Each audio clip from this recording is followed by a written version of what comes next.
You're delusional if you don't think hypergamy is a problem. Now, hypergamy has become a common talking point for red pill podcasts who like to explain away the rise of young, lonely single men by the fact that women are too picky, that they are evolutionarily hardwired to only go after men of a higher economic or social status than them, and they ignore all of the men below them.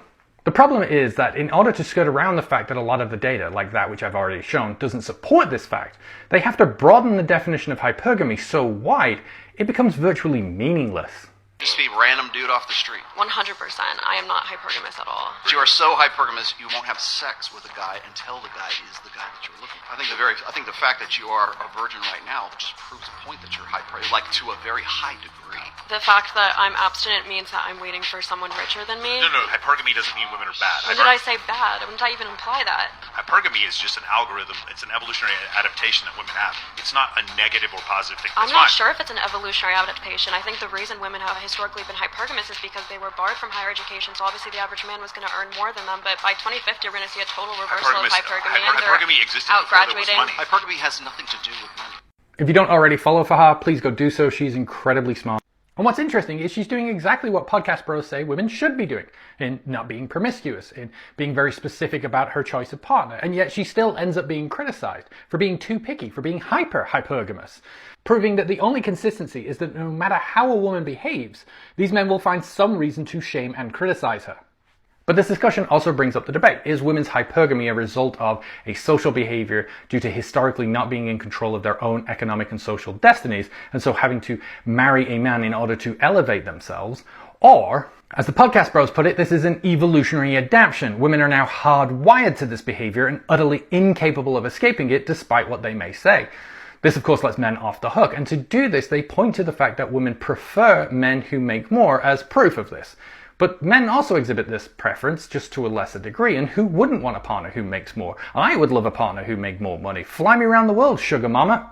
But what you'll never see them do is point to actual studies on hypergamy. 2 years ago, a study was published that looked at exactly the kind of educational hypergamy that Galloway was talking about across 27 European countries, where the educational advantage towards women has existed for longer than the US. And they looked at women's educational advantage and those countries' prevalence of hypergamy. They then mapped those against each other, as well as separated out the oldest cohort in red from the youngest cohort, those born in 1980 or later, millennials, in black. And as you can see, that as countries shift and gain a greater educational advantage towards women over to the right, they also decrease in hypergamy. Not only that, but they dip below the zero line, showing that there's actually a higher incidence of hypogamous relationships, where women are dating down. Another study looked at how gender equality relates to those dating preferences, looking specifically at a number of gender-coded preferences, such as age, attractiveness, being a good cook and housekeeper, versus income level, education, intelligence, and social status. And what they found was the greater the gender parity in that country, the weaker those gender preferences were. Which makes obvious sense. The more you are in control of your own financial stability, the less you need to seek that out in a partner. But the decline of hypergamy isn't even that new. A study from 1968 took a broader look at hypergamy in order to answer the question of do American women marry up, by looking at the occupations of the fathers of both husband and wife. And then they took those occupations and put them into different classes based on their economic and social status to see whether there had been any movement. And then mapped out how many men and women had moved up or down their social class through marriage. And what they found was that 250,000 more women married down than up, but that as a percentage of the overall population, this wasn't significant, and overall it's a wash. There was no tendency to marry up or down for women. As one of these studies points out, this disproves that this is evolutionarily hardwired into women.